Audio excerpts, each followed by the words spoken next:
Olá, tudo bem?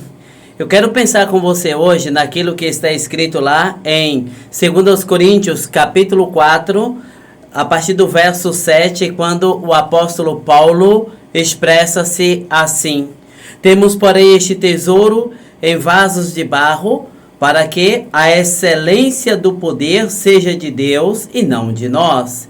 Em tudo, porém, somos atribulados, porém não angustiados, perplexos, porém não desanimados, perseguidos, porém não desamparados, abatidos, porém não destruídos. 1 Coríntios, capítulo 4, do verso 7 ao verso de número 9.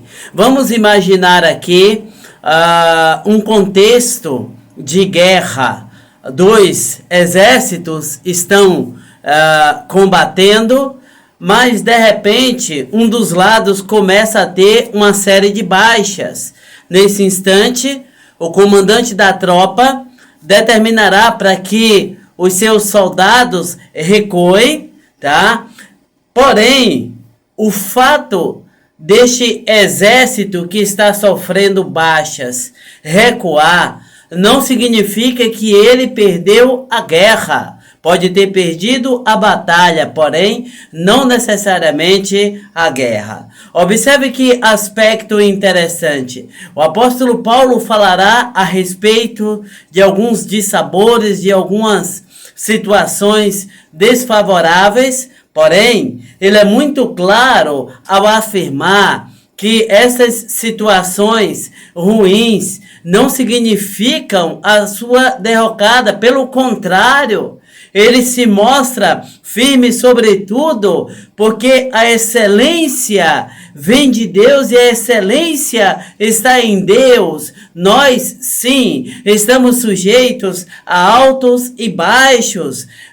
Tenho dito e repito, a nossa vida não é linear. Pelo contrário, ela é um composto de altos e baixos, tá? Porém, é em meio a esses altos e baixos que nós fazemos os avanços e retrocessos, e isso contribui de alguma forma para o nosso amadurecimento como pessoa.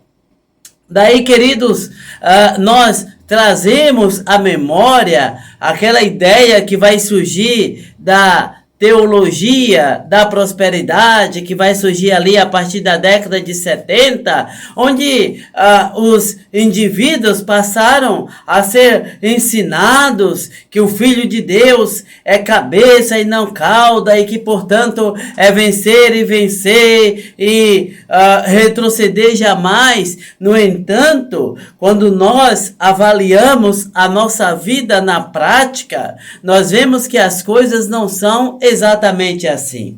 Exatamente pelo fato de ter esta ideia muito clara na mente é que o apóstolo Paulo diz: temos, porém, este tesouro em vaso de barro. Sim, somos frágeis, no entanto, diz ele, para que a excelência do poder seja de Deus e não de nós. Somos de fato frágeis, estamos sujeitos aos altos e baixos. No entanto, está claro, à luz da palavra de Deus, que a excelência vem da parte de Deus e que tudo deve redundar no seu louvor e glória. Portanto, meus amados, fica aí o desafio para mim e para você. Por vezes, de fato, desanimamos por conta de uma ou outra situação, porém, isso não significa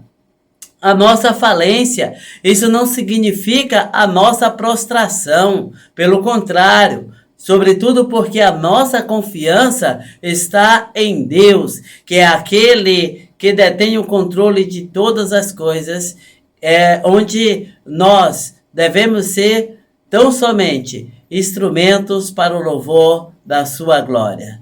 Desanimados, porém não abatidos, porém não destruídos. Que Deus, na sua graça, abençoe a sua vida e abençoe a sua família.